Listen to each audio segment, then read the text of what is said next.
Well, we continue to see the snow cover expand across the northern hemisphere, and we now have seen the first minus 45 Celsius of the winter of 2023-24. Thanks for clicking on to the Monday edition of Vogan's European Outlook. Local time here in Tokyo is in fact 10 past 10 in the evening. It is 13:10 back in the UK.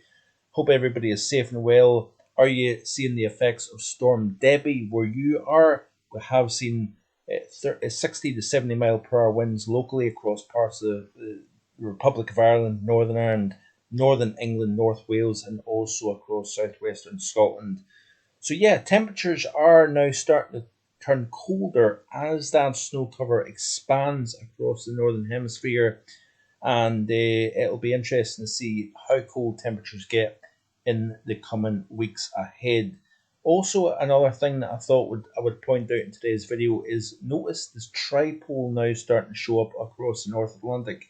So we've got, of course, a ribbon of warm over cold over warm, and that could lead to a potential for increased negative NAO signal as we move into the winter season here. So it's all eyes on aspects such as the uh, gradual slow weakening of the positive IOD. That is, of course, waters of cold against the Sumatra coast of Indonesia, whereas we've got warm waters up against the Somali coast.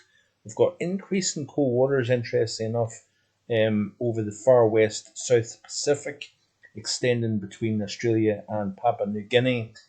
We also have the El Nino ongoing, likely to peak in intensity over the next few weeks. And we continue to see this ribbon of cold waters extend from the Baja of California all the way across to the south of the Hawaiian Islands. Very warm waters still continuing surrounding Hokkaido, northern portions of Japan, where we've seen record breaking warm temperatures in recent weeks, or even recent months, actually, when you think about it. Warm waters also across the central and eastern Mediterranean, the Black Sea as well.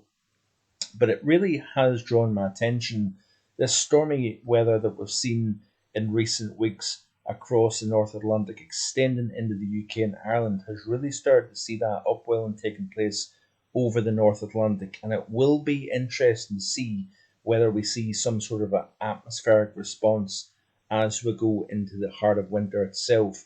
Now, this is the current temperatures across Europe as of recording. Fairly cold conditions across northern Norway, Sweden, and Finland, as you can see here. Reasonably warm across southern France, northern Spain, even southern Spain. We've seen temperatures close to 30 Celsius in recent days. So we continue to see the lingering effects of this very warm summer down across southern parts of Europe. So will the unusual warmth continue into the winter season, or will we start to see a turnaround take place? That, of course, remains to be seen. Also looking at the current precipitation across the UK. So Storm Debbie now moving into southern portions of Scotland here. Heavy rainfall coming in off the North Sea across the northern half of the centre of low pressure. That has been an ongoing problem anywhere from southern Aberdeenshire all the way down to Angus, where we've had the Storm Babette and the very heavy rainfall back in the early portion of October. So continuation of this heavy rainfall driving in off the North Sea is only going to exacerbate an already pretty serious situation with the amount of rain that we've seen in recent times. Pretty remarkable stuff. And then on the southern flank of the low, where we've had gusts in excess of 60, 70, even 80 miles an hour, we are also seeing heavy rainfall getting driven in from the west, from off the Irish Sea. So it'll be interesting to see how much rainfall we get from Storm Debbie as we go through the next few hours, 6 to 12 hours. It will move into the North Sea and then eventually into Denmark through the overnight tonight and into tomorrow. Looking at some interesting things. This is off the GFS model here, and we'll look first of all at it, and then we'll have a look at the ECMWF. But towards the very end of the run, there is some interesting solutions taking place where we actually replace that area of low pressure firmly entrenched over the North Atlantic, continuing to feed systems one after the other off the Atlantic and into the UK and Ireland here. That's been an ongoing theme. Higher pressure extending from Greenland across to Scandinavia. But watch what happens as we go forward. Now, as we play through this loop, you can see Storm Debbie exits, moves into Denmark, bringing an increased wind and rain here. We've got another feature running along the base of the trough between the high to the south, the low to the north. We have got this feature that is going to bring enhanced rain across southern Wales into the southern portions of England. We could have a spell of very heavy rainfall actually during the overnight tonight and into tomorrow morning here. Also, remember what I said in the global weather report yesterday about parts of northern France seeing in excess of a quarter of a year's worth of rain fall within the first 10 days of November. This is also going to cause problems, not only just the UK and Ireland, but also across France, where we've seen a tremendous amount of rainfall in recent times. That system then clears out through Belgium, Netherlands, Germany, and across the Alpine region as well. But of course, this is not the end of the story here. That system clears in and across the continent. We've got more systems coming in off the Atlantic. But what is going to start to take place is higher pressure is going to become a little bit stronger as we go through the mid and second half of the month. So I think we're going to start to space things out with regards to the traffic coming in off the Atlantic. We are going to start to see gaps forming. Now, we did kind of see that over recent days.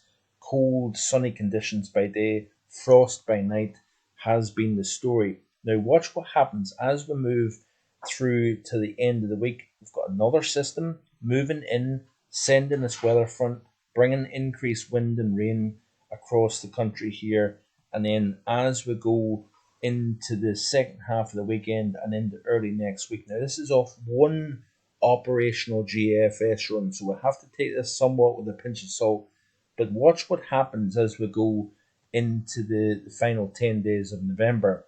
High pressure starts to build northwards over the Atlantic, so we'll start to see the change around in the upper air pattern over the Atlantic. Rather than it being low pressure driving one system in after another, we start to see higher pressure building to the west of the UK and Ireland now, with a very deep 961 millibar area of low pressure just off that Norwegian coast. We then have the opportunity for something a lot colder coming in from the north. So notice here, 1044 high just to the west of Iceland, 962 millibar area of low pressure over Finland. Then, of course, we've got that run of cold northerly winds driving south over the UK and Ireland here and also into the heart of Europe. So we could see a shot of pretty cold air for the time of the year getting driven south over the UK and Ireland here towards the end of next week. This is, like I say, one model run, so we'll have to take this somewhat with a pinch of salt. But if you look at the 850 temperatures for the same time frame, with that area of high pressure to the west, low pressure to the north, to the east, we've got that cold, very cold northerly wind that may start to bring something a good deal more wintry into the UK and European pattern. Let's have a look and see what the ECMWF is indicating here for the same period. And you notice here, this is just looking purely at 850 temperatures, but you can see here the warm conditions associated with that area of high pressure lifting north over the Atlantic. Low pressure to the east or northeast opens that door and also sees that opportunity of colder air coming in from a northerly direction towards the British Isles here. So do we start to see a bit of a pattern change and a lean towards something colder as we move through the final 10 days of November? That is going to be the big question here. So that's it for today. I do appreciate you watching. Be sure to like, share, and subscribe if you haven't already done so. And I'll hopefully be back.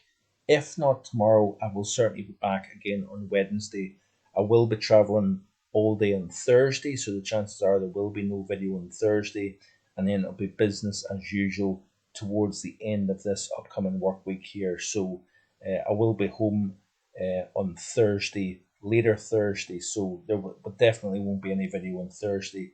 But I will have, like I say, a normal schedule beyond Thursday coming up here. So enjoy the rest of your day. Stay safe and well, and I'll see you again in the next couple of days. Bye for now.